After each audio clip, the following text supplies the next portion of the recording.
Hey everyone, and welcome to Bright and Early, the podcast for people building early stage startups. I'm your host, Brian Ray. I talk to entrepreneurs, product people, designers, and marketing pros to learn what works, what doesn't, and why, giving you at least one thing to apply to your business first thing tomorrow. My guest today is Tammy Bjelland. Tammy is the founder and CEO of Workplaceless, a training company helping remote professionals and the organizations that lead them learn to thrive. Tammy, welcome to Bright and Early. Thanks for having me, Brian. It is a pleasure. I'm really curious to hear from your experiences, the patterns and common challenges that you see teams face, both from a managerial and from an employee experience perspective. The common challenges of going remote, of starting from remote first, all of those things. But first of all, can you just kind of give us a little overview of Workplaceless, your approach, and what it is that you all offer? Sure. Yeah. So Workplaceless, as you mentioned, is a training company, and we offer learning experiences for workers, managers, and executives in how to thrive in distributed environments.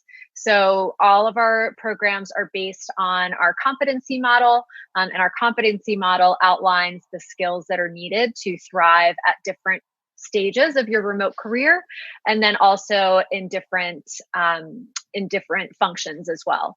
So we started off with our function agnostic competencies. So those are the skills that you need in any remote role. So communication, and when you're a leader, being able to manage performance and also to support the learning and development of your team. Mm-hmm. But currently we're working on the function-specific strands. So what does it mean to be successful in a remote sales role? What does it mean to be successful in remote customer service, et cetera? That's interesting. How much variance do you see between those two things, function agnostic skills and function specific skills? There's a lot of overlap, as you can imagine, because to be a successful customer service representative, for instance, a lot of the skills that you would need to be successful in that role, you would need to be successful when you're working as a developer or you're working as a salesperson. And so that's why we first focused on those function agnostic skills, because while each role does have its own specific needs, there are some common or universal skills that are needed in order to be successful in a role. We see a little bit more variance in between the stages of remote work.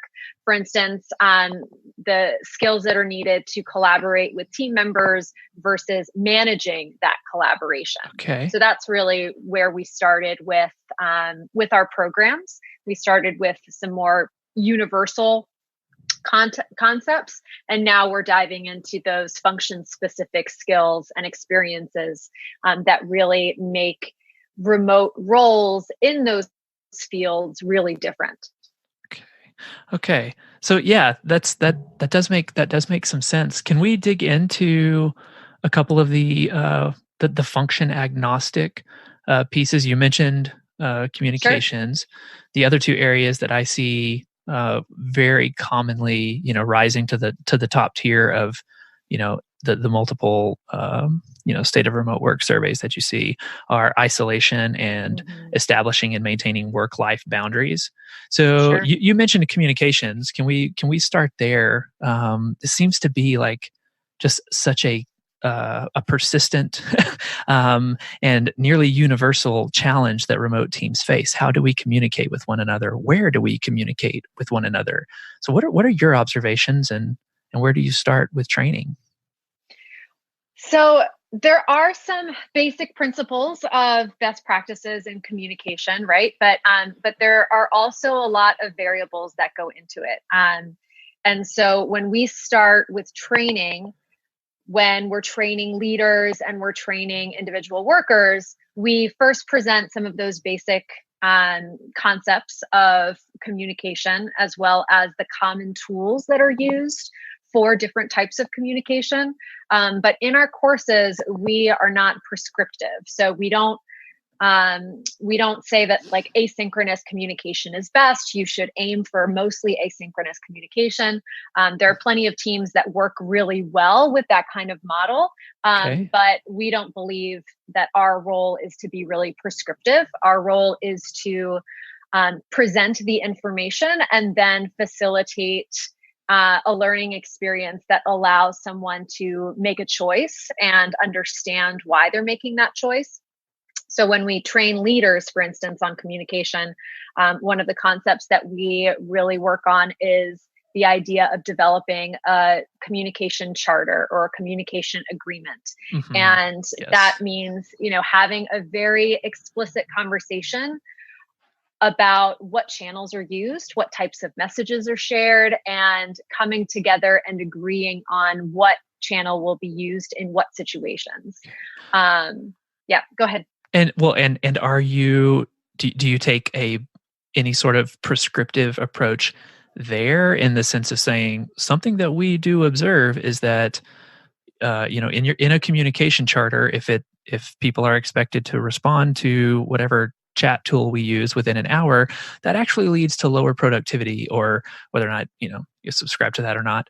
But do you offer prescriptions there within the charter, or nope? So There all the way through. It's contextual and it's up to the team.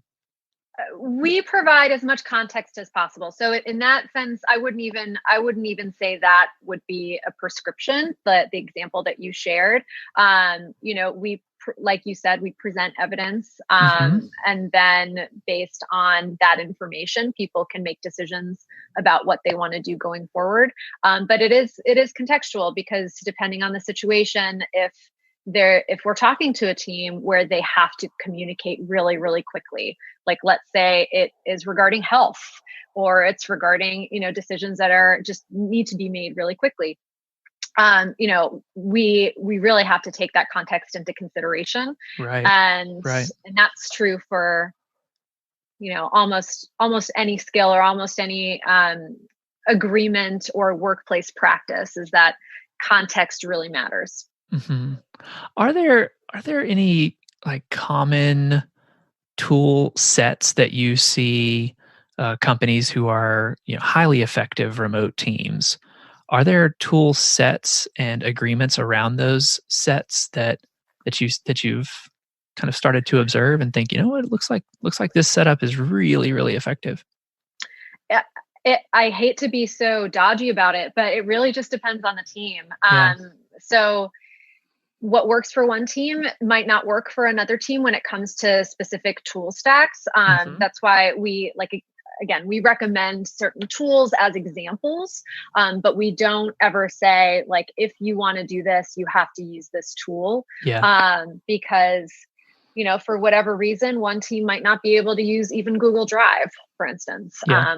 Yeah. which is, we have our own tool stack that we use that we love, but that doesn't necessarily work for someone else. But what we do believe in doing is providing that information. So when we have our courses, we always have tools included in our courses, but we introduce them as examples of categories of tools, Right. and that's how we frame that conversation.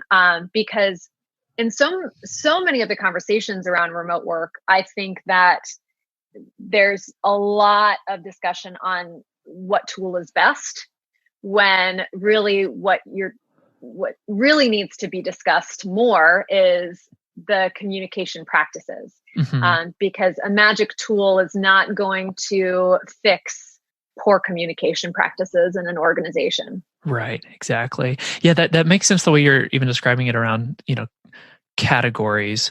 And if I let me take a stab at this, like I would be thinking about chat, email, project management, a wiki, and then Mhm. like maybe video, like maybe that kind of overlaps with chat, but like there's a little bit of a difference between Zoom and Slack, maybe. Are there other categories of communication that you think through or that you recommend some agreements around? Sure. Yeah. So I would absolutely put those categories in, like video, for instance. we talk about not being prescriptive, but giving evidence Hmm. about Hmm. certain categories of tools. And one example of that is, the improvement in feelings of well-being and inclusion when you adopt a video first policy. Interesting. Okay. Yeah. And so, we do present video as a category of tool, as well as asynchronous communication. And whether you think of Slack and other messaging tools as asynchronous or synchronous, that's a decision for your team. Um, Email, as well as project management tools as well. So in communication charters, it's important to note, how you communicate about work and in what areas. So if you're collaborating on a Google Doc, for instance, and you make edits or you make comments and you need to communicate that you're done with that round of revision, Hmm. where do you document that? Do you share Yeah. that within the doc itself, or do you put it in a task management program, or do you email, or do you Slack, or do you do all of those things and somebody gets 4 notifications? So in terms of categories, I think that any tool that we're using right now to collaborate could be a communication tool, Right.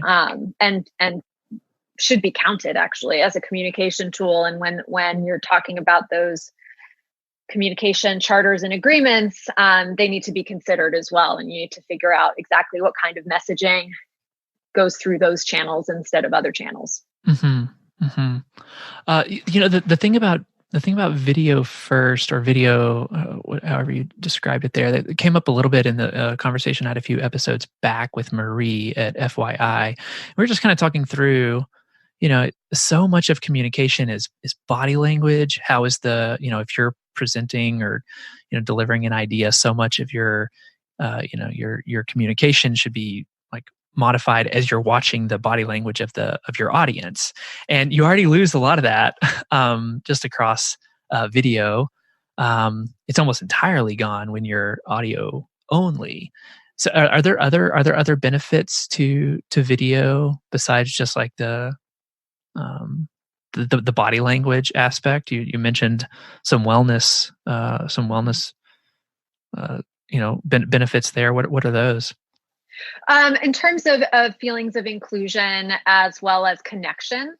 So when we talk about culture, you want to feel connected and have those relationships with your coworkers. Hmm. And if you're only interacting with other people's voices, it's literally disconnected from the people that they are. Hmm. um, so having that video allows people who work remotely to have that connection between the voice and the words that come through in asynchronous channels, connecting that with an actual human being. Yeah. So there's that. And then also in terms of learning a little bit more about people and their lives, like you see the backgrounds of where people work, Yeah. that Where can they're say a at. lot about Yeah. somebody's personality. And so Hmm. those visual cues that give you a little bit of an idea of who you're working with, because in an office you would have somebody's desk where they would have maybe pictures of their family or like a fun poster.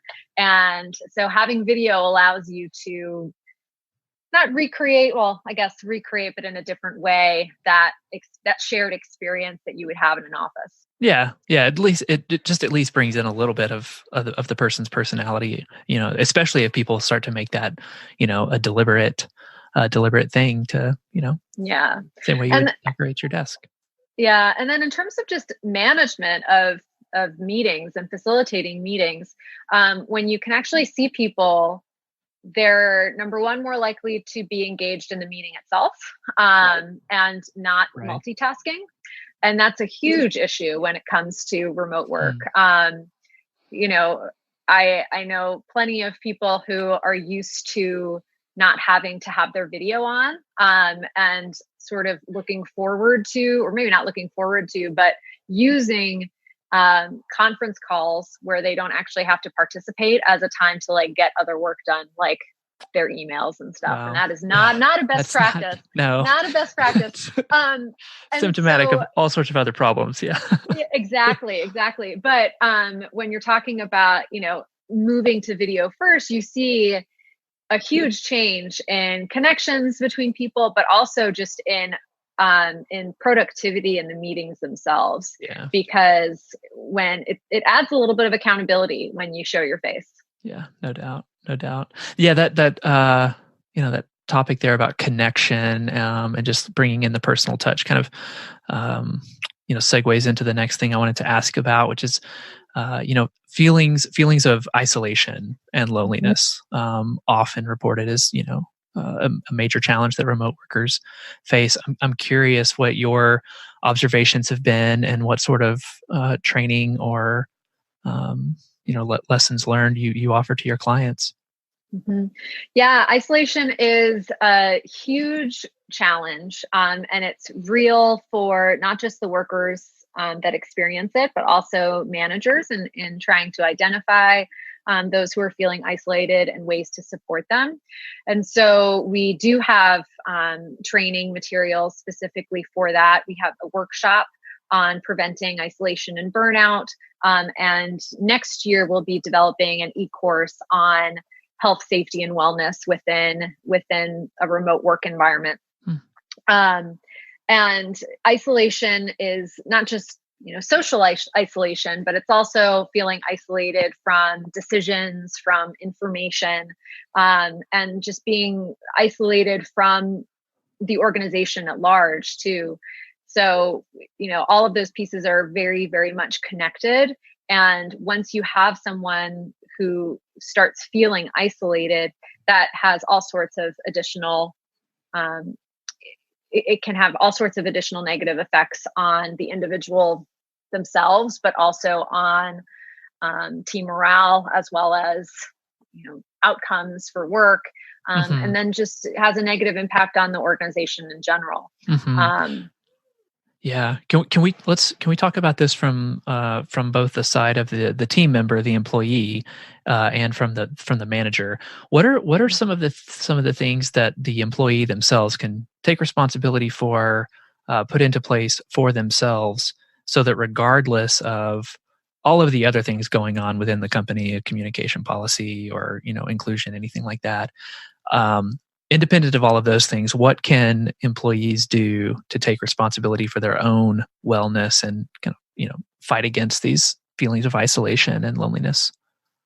so first, be really, really, really proactive about communication. So reach out, be the first person to reach out to a team member, to a supervisor, to just share what you're doing, what you're working on, and anything else that according to your culture is usually shared through those kinds of communications. I would say Hmm. also be proactive in scheduling a regular check-in with a supervisor and also with your teammates. At Workplaceless, we schedule regular, just informal coffee sessions with each Okay. other.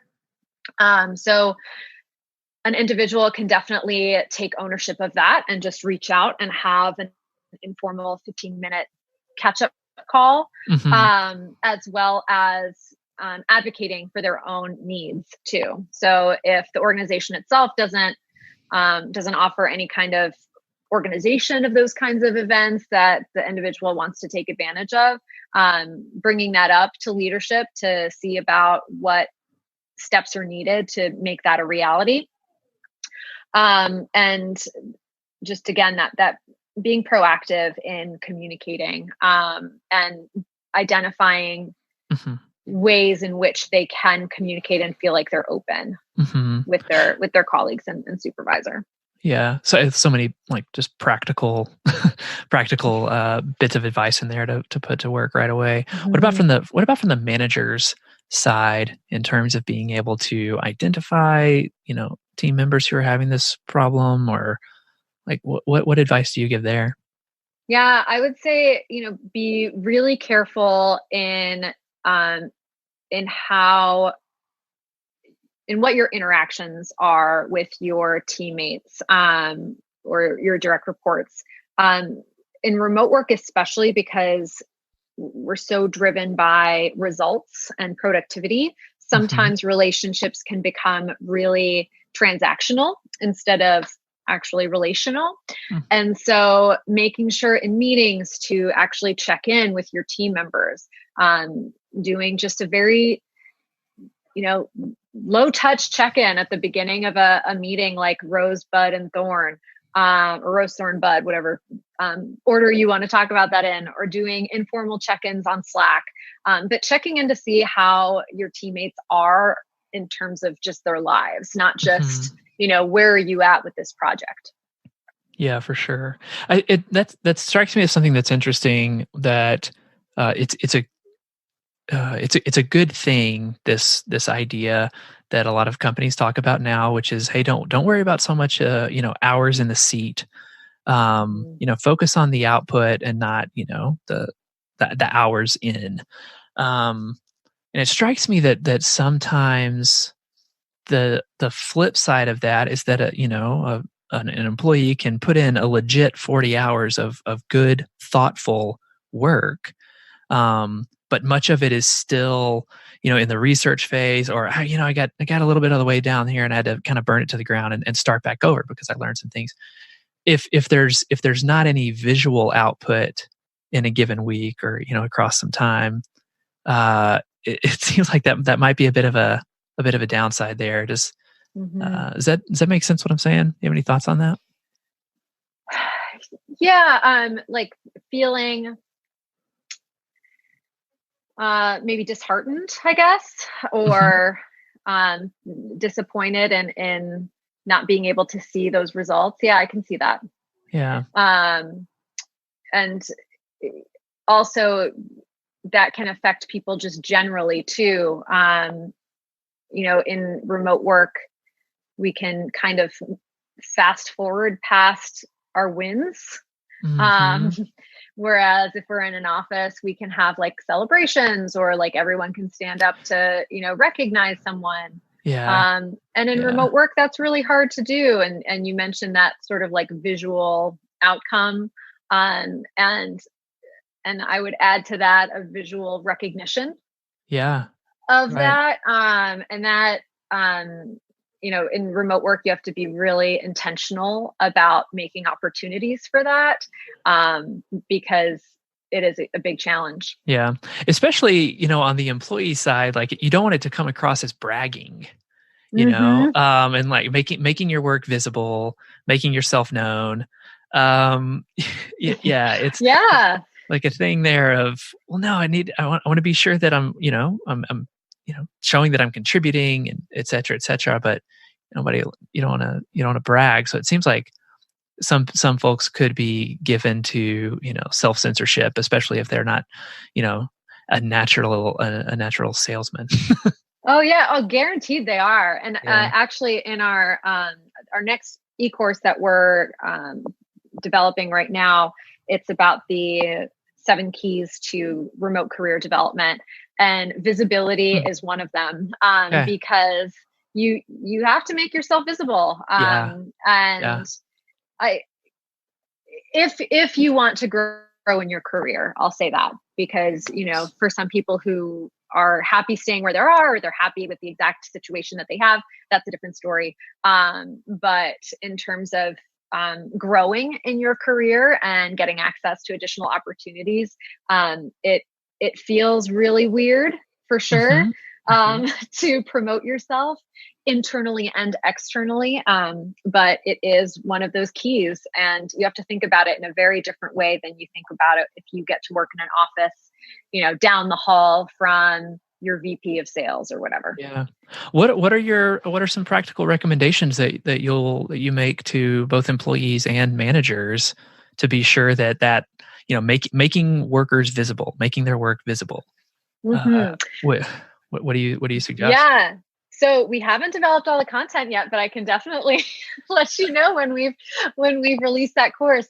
Oh, but again, having a conversation where the desired outcome is an agreement of how managers will support visibility, as well Uh-huh. as how individual contributors can make themselves visible. I mean, that's always a good first step, Yeah. because it can be very challenging for an individual contributor to bring this up with a supervisor if they don't have a very open relationship, or it's previously been very transactional. Mhm. And so it's really, we should always take personal responsibility for our own career growth, but managers have an additional responsibility of making opportunities for those conversations for their direct reports. Yeah.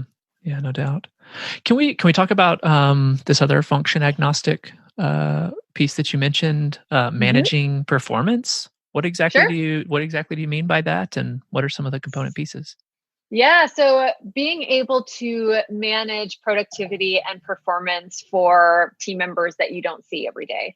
Okay. So, one of the biggest challenges and fears of management, if they are tasked with converting to a remote role, or if they're new to remote, or if one of their direct reports, goes remote Mhm. in a new situation. One of the biggest fears that managers have is, how will I know that my team members are working? And so managing productivity in a remote position is unique in that you really have to be intentional about setting those expectations for productivity, and completely taking out the from the equation any kind of visual cues that traditional management models Right. sort of depended on, which you So and alluded to so was at before. their desk at 8:01 AM. Yeah. Exactly. Yeah. Or I've heard so and so be on his phone like all day, like he must be making all of his sales calls. Yeah. Yeah. So completely taking out of the equation those cues that we've relied on to sort of know, or proof that somebody's working. And that's exceptionally challenging for managers. And then because of that fear, people who don't have all the resources that they need to manage remote workers well, they can tend to be micromanagers. Mhm. So that's challenging for everyone involved, and presents real issues down the line. Yeah. Well, so then, I mean, I can think of, in terms of, managing remote developers, that's, I mean, you've got, Git commits, and you can see that this, functionality is either implemented or not, or, a designer, um, yeah, we either got the designs and those, handful of iterations on time or not. What about things like in other functions that you have found to be quite difficult to observe, and measure and manage without it feeling like big brothery check in, tap tap tap on the shoulder? What are some of those role specific challenges? Yeah, I mean, absolutely. But so you sort of described a couple of roles that have sort of been remote compatible for a Yes, longer amount of yes, time. that's a good way to Um, put it. Yeah. yeah, and so we're finding that a lot of roles that, and industries even, that have previously sort of super open to remote options, because we have so many more tools that can track things. Mhm. We have more opportunities to track results. So, like on a task management or a project management tool that can not just track actual numbers and outcomes, but also track like the tasks or completion of projects Mhm. that are sort of bigger picture, that are hard to quantify, but that are actual results. And so, with roles like that, again, it takes really, really long and hard conversations about, what does success mean in this role, and what does success look like, and what does it not look like. Yeah. And it's never going to be perfectly accurate the first time around. All of these agreements and understandings need to be constantly updated.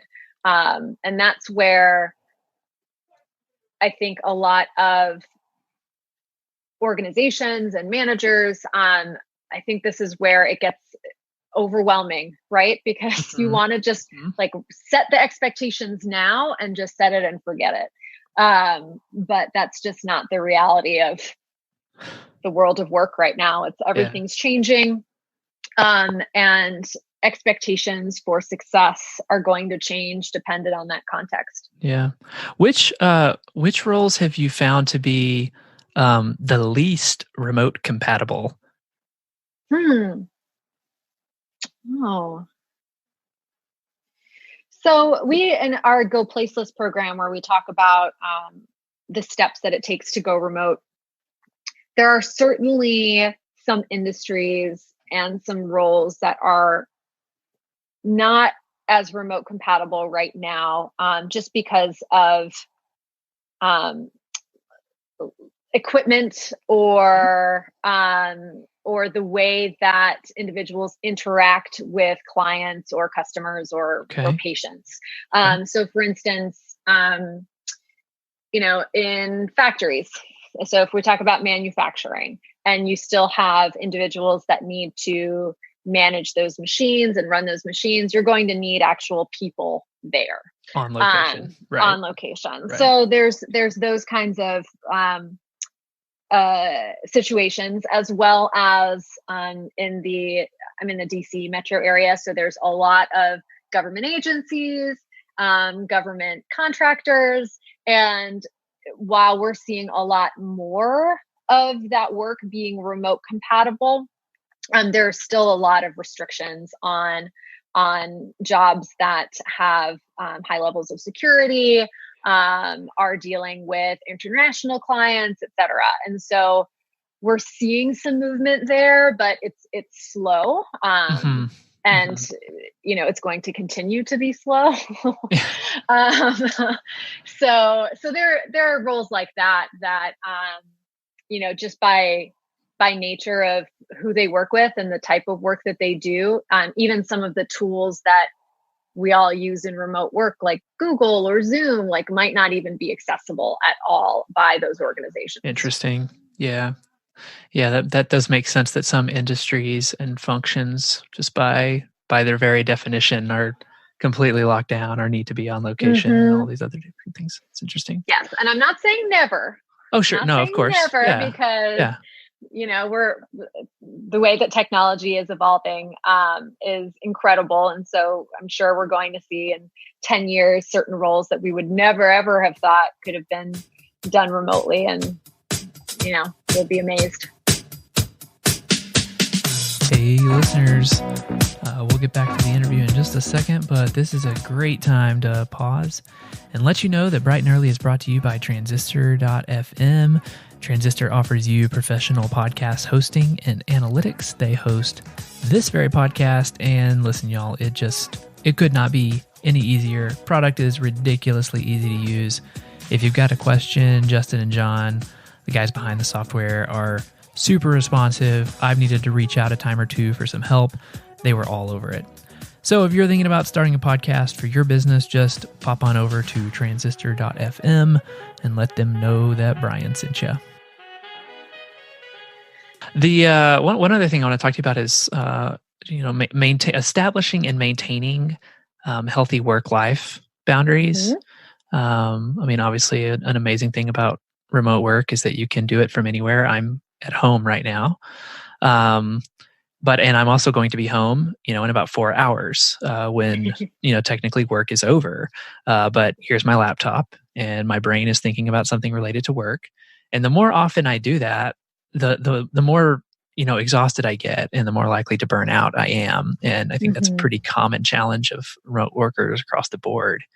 Would you do you have any thoughts on that, or what is your training sort of, um, you know, how does your training address those issues, both from the employee and the managerial Yeah. standpoint? Yeah, so I feel like I might be a little bit of a broken record here, but we we include in our training setting up a boundaries agreement. Okay. And so I say that I sound like a broken record because I just realized that in all of these questions that you've asked and what we include in our training, there's always a process of reflection, Okay. as well as a commitment to setting expectations, and then some Hmm. sort of agreement or like accountability measure Uh-huh. that you set in place. And so for boundaries, the boundaries agreement really, it identifies what are your general working hours. What how can people reach you after working hours if they can at all, and for what reason? Like what Hmm. constitutes an emergency, and that's related to that communication agreement as well. Okay. Like in my industry, there are never emergencies like outside of working hours. That just I mean, knock on wood, hopefully it's not going to happen, but just in general, people don't have training emergencies, right? Yeah. And so, um, creating an agreement where you set up your working hours, and sharing that with people. So sharing that with your family, sharing that with your colleagues as well, and having those individuals in your life help hold you accountable. Hmm. Um, Go ahead. I was gonna say for what it's worth, you don't sound like a broken record. You sound like a principled decision maker. And, but I it like it. in all seriousness, it is interesting to say like the idea of a communications charter. It is laid out, it is described, and we've all agreed to this. A what you call a boundaries agreement, is that whether or not Hmm. that's the official? But yeah, a boundaries agreement that is written down, and we can refer to this thing. It seems like this is another common pattern that effective remote companies put into place, which is to document everything. Hmm. Um, and it's just such I don't know, just it feels like it's this aspect of remote work that you do have to be more deliberate. You can't let things just happen. Good, effective communication policies and agreements and expectations usually don't just emerge. They can, Hmm. but it's not common. Yeah. Yeah. Oh, agreed. Totally agreed. And I don't know who said this, but someone said it in a talk once, and it just really stuck with me. But there's a complete difference between expectations and agreement, right? Hmm. It's like an expectation is possibly two interpretations or multiple interpretations of what expectations are. Mhm. But an agreement is when you articulate exactly what those expectations are so that Yeah. everyone's on the same page. And that's what all of this documentation does, is it's an agreement, instead of just leaving expectations to be interpreted by Yeah. every single person. Yeah. Or like just picking up on cues over time. That is not effective. It's going to lead to a lot of stress and Yeah, miscommunication and bad vibes all around. totally. Um, do you related to that, the need to document so much more, um, and just like needing to be disciplined in areas where maybe an office environment wouldn't require as much discipline. It sure as heck wouldn't hurt, but those things in play. Do you think that working remotely requires more discipline or maturity? Take as long as you need to think about Yeah, that. so my gut reaction is to say yes, but I'm going to rethink my rush to judgment there for Yeah, just a couple more seconds. we can Um allow for as much nuance as you would like. Thank you. Um so I think that it requires a definite amount, like you need to be very disciplined, Uh-huh. and um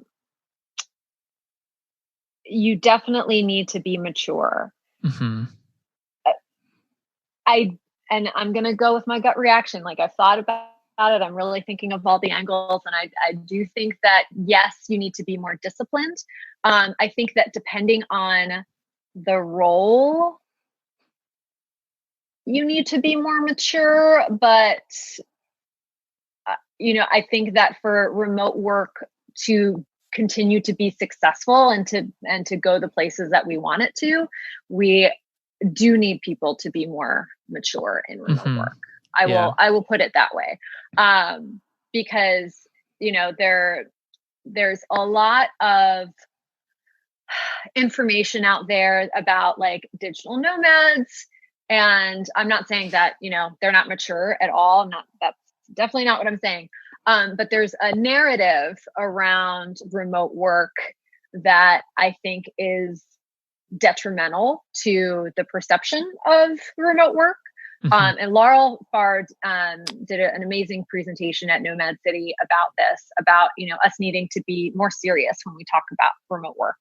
Um, because it's not about, having our laptop on the beach. Yeah. It's Working about, from Bali. Yeah. yeah, it's about knowing, when to do your work and how to do your work well, no matter where you are, but Hmm. without, um,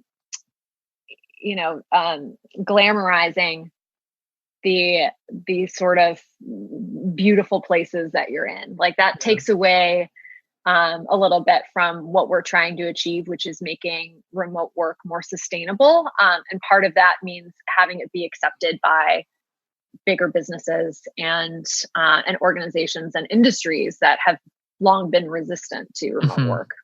Yeah. No, that's all well said. And I appreciate, I appreciate your hesitancy to answer and your thoughtfulness on it because um I'll say I'm still trying to think through if discipline and maturity are even the right descriptors there. Hmm. But because what I do believe, what I have thought is like, it does. It requires more self. It requires better time management skills, at least. It Yeah. requires different skills than showing up to the office, every day. Annoying as it may be, and bad for the environment as all of our commutes may be, there is something about just the routine of showing up. I'm at my desk. My brain just switches into work mode. There's no other distractions here. Like there's something about that.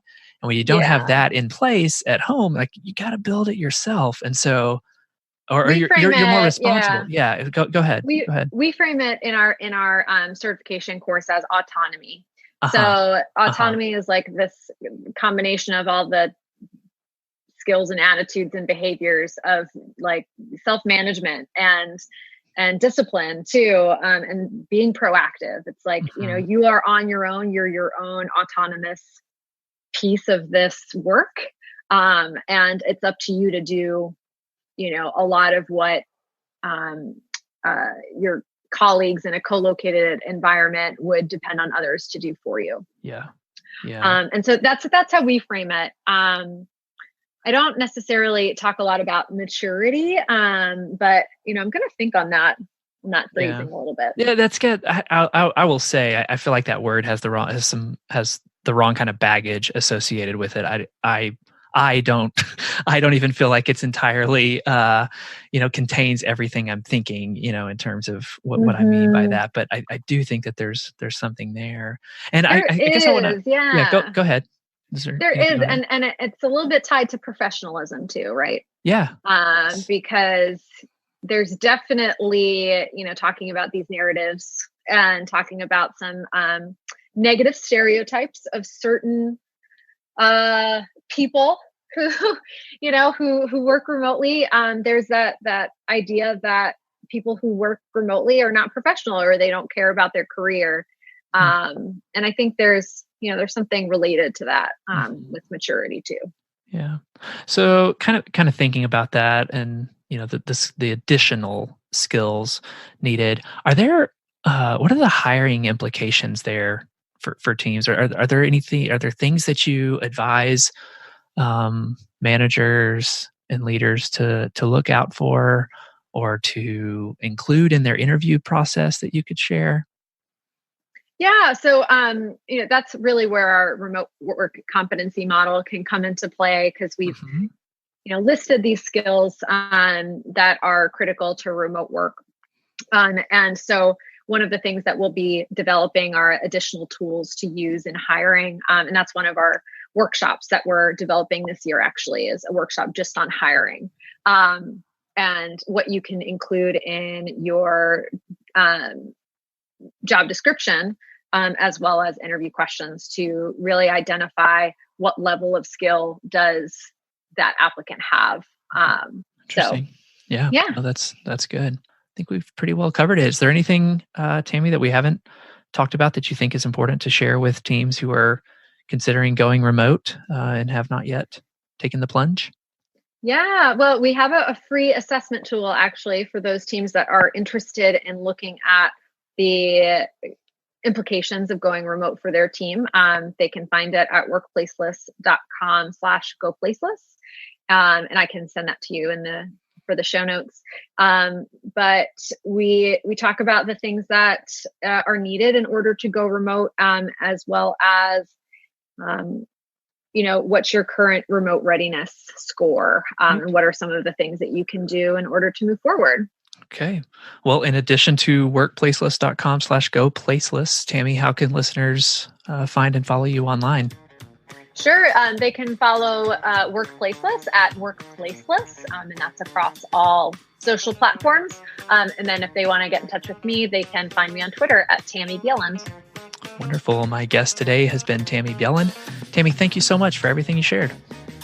Thanks so much, Brian. It's been a pleasure. All right, let's do some closing thoughts. I thought that was a really interesting approach, and a wise approach from learning and development approach, that Workplaceless is not prescriptive about what a company's communication guide should say about which channels we use and what type of messages are used in that channel, only that you should have that written down somewhere. You should have a guide and an agreement as to where those things should go. That's the most important part. And that Workplaceless, that Tammy is not prescriptive on what it should say. That makes complete sense. I mean, I'm imagining myself. I'm sure you're thinking about yourself. There are certain companies and teams that you would not want to be a part of, depending on what sort of conclusion they came to, what is written down. That's fair. That's totally fair. But yeah, from a training, like facilitation standpoint, it does make sense to present the information, present the evidence, and then to facilitate a choice for that company. That makes a whole lot of sense to not be prescriptive in that way. Certainly have I have personal opinions on that. I'm sure Tammy does as well. But yeah, if you're listening to this as a leader or a member of a team, and you don't have those things in place, the important thing is that you give it some thought and come to an agreement and a conclusion that does make the most sense for your company, the way that you work, your unique situation. It comes back to the whole thing about this whole conversation, that the practices are more important than the tools. It's not necessarily important where if you use GitHub or GitLab for version control. What's important is that you are using version control. Certainly, you will be more effective as a team if you have certain agreements about what your Git flow looks like and how you handle branches. Likewise, for a remote team, it's not necessarily important if you use Zoom versus Skype, or if you use Notion for your wiki, or a homebrewed internal company wiki. What's important is that you have one, and then what's even more important is that it is well structured, often updated, that it's a living agreement, etc., etc. So, the important part is to not fret over the specific tools if you're just getting started, or to get into minutia, or try to deliver a 10 out of 10 perfect you know, industry leading example of a particular thing, but just that you're beginning to get the practices in place that will eventually get you there. The practices are more important than the tools. It's just a good, I think, a good mindset to be in. Fascinating thing, like around that conversation about, you know, improvement of inclusion and well-being when you adopt a video first policy. This completely resonates with me. Like that feels self-evident to me anyway. If that strikes you as weird or uncomfortable or even intrusive, hit me up and let me know why. That's something that I could imagine some folks bristling at.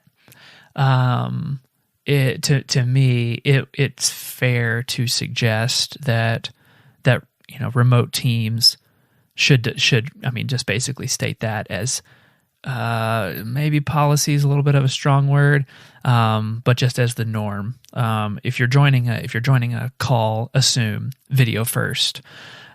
We are people, and we want to be connected to the voices that we're hearing, making, you know, eye contact with the people that we're speaking to. That rings true to me.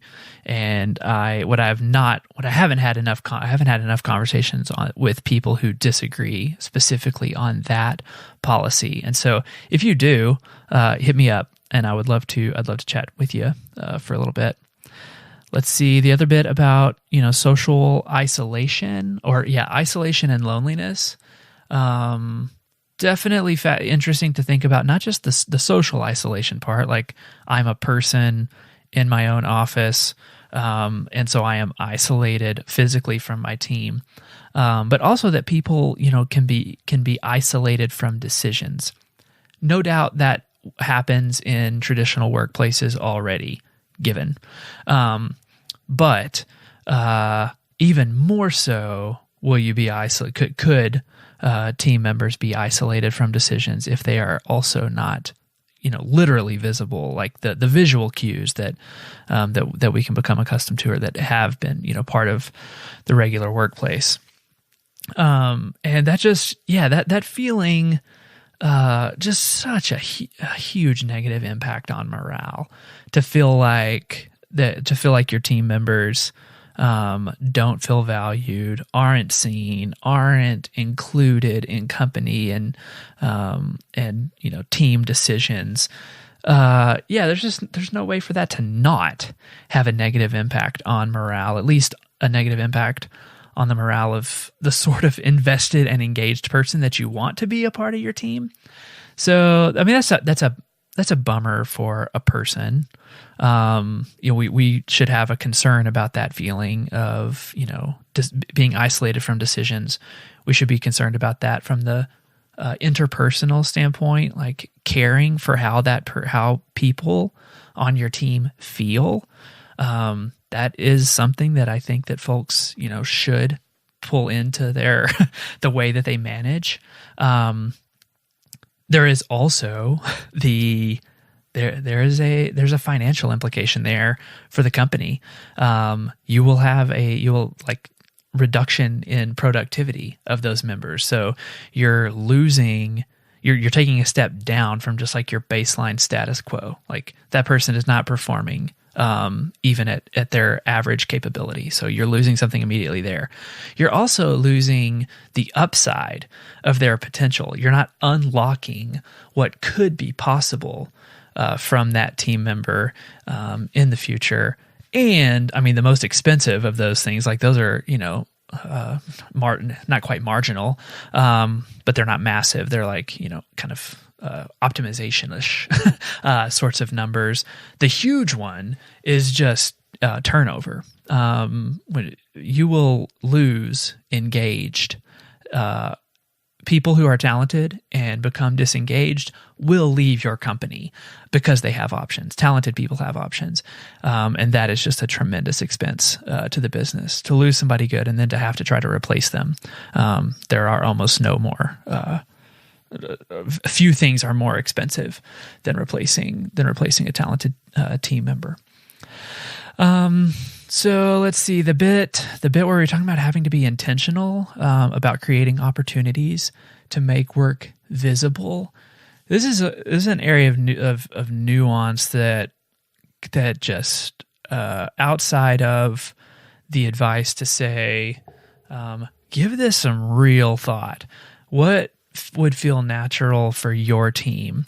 And like, again, making the practice and attention to the practice more important than some specific recommendation feels important here. There are certainly some specific recommendations that you could think of, like we talked about in the episode with Marie Prokopets. Make it part of the process so that it's not awkward. That this is just how we work here. On Fridays at 3:00, we all share something that we accomplished this week that we're proud of. Or Monday at 8:00, we kick it off by saying one thing that you did this weekend that you really enjoyed, and one thing that you got accomplished at work last week that you're very proud of. It's just a part of the process so that it doesn't feel like bragging, so that it's not just the people who are natural and good at self-promotion are the ones, getting all the rave reviews and the emoji reactions. You got to make that part of the process. And if you're a manager, if you're a leader, then you need to be very specific about making sure that even within that process, people who are less inclined toward, self-promotion are participating in getting their fair share. That feels like one of those areas that is just evident, that it will be, it will take some skill to navigate, and some intention. It's not going to happen. It will not happen with equality on accident. You can just pretty much take that to the bank. I like the notion of having a boundaries agreement. Makes sense. Like, again, just the pattern here of you just got to document more things as a remote team, including here are my hours, today or this week. This is where I will be. This is when I'll be available and how. I will not be available outside of this time. And if you need to get in touch with me, here's how. That just makes sense. A lot of companies or people are publishing these like, oh, I should have looked this up beforehand, so I'm sorry. And I'll try and find an example and link to it in the show notes. But the whole thing of like how to communicate with me as an API. Am I getting that right? Y'all let me know. But where people, 99% sure that GitLab does this, like, this is how I prefer for you to reach out to me. This is how likely I will be to respond within this set of times. Like, that feels, I see both sides of this. Like, yes, make your expectations clear. That is very, very, that can be super useful. There was certainly, when that became kind of all the rage and a lot of people were publishing those, there was some serious pushback against that from the standpoint of like, that's a pretty privileged position to be sitting in to say, hey, all of my coworkers, here is how you should bend your style of communication to mine. I think that I will say there's like an element of that just assumes the worst intentions of the person, trying to write and share that. If we imagine that their intention and assume goodwill on their part is to say, here is how you are most likely to hear from me. Okay, that makes sense. But as I think as part of that, whole as part of the whole approach of let's document more than we would normally, share everything or like document and publish everything.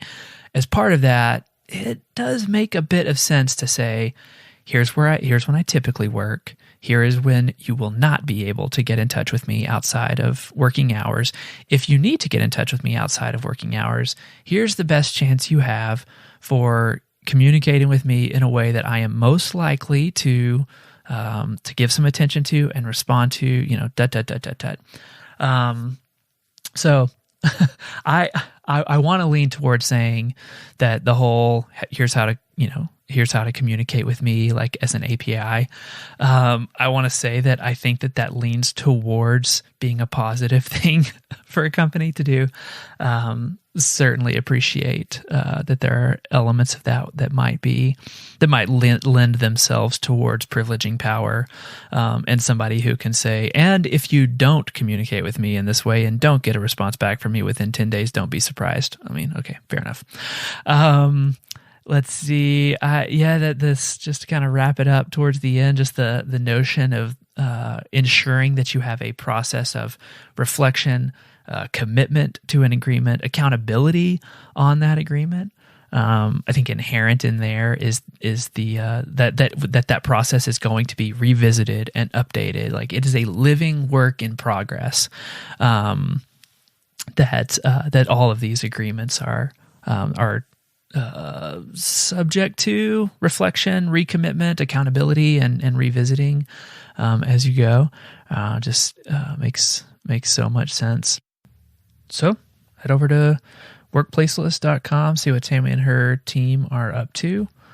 I'm still kind of plugging away over at projectheadlamp.com, still doing some customer discovery interviews, doing some interviews with other domain experts like Tammy and others. Most recently just published this article, The Joel Test for Remote Teams. Most of y'all listening are probably familiar with the Joel Test by Joel Spolsky, published way back in 2000. Like these really just super simple 12 questions that a software team can ask yes or no to see if you're like in the area of running a quality software team. So I wrote up an article about the Joel Test for remote teams. And so there's 11 pretty easy questions you can ask yourself just to see if you and your team are moving things in the right direction. And if not, it's pretty obvious where you can make some improvements. So if you've got any thoughts on this conversation, any feedback at all to share, or if you take a look at that Joel Test article and you have something you think I ought to add to it, hit me up. I am BRay on Twitter, BRHEA. As always, thank you so much for listening. Talk to you next week.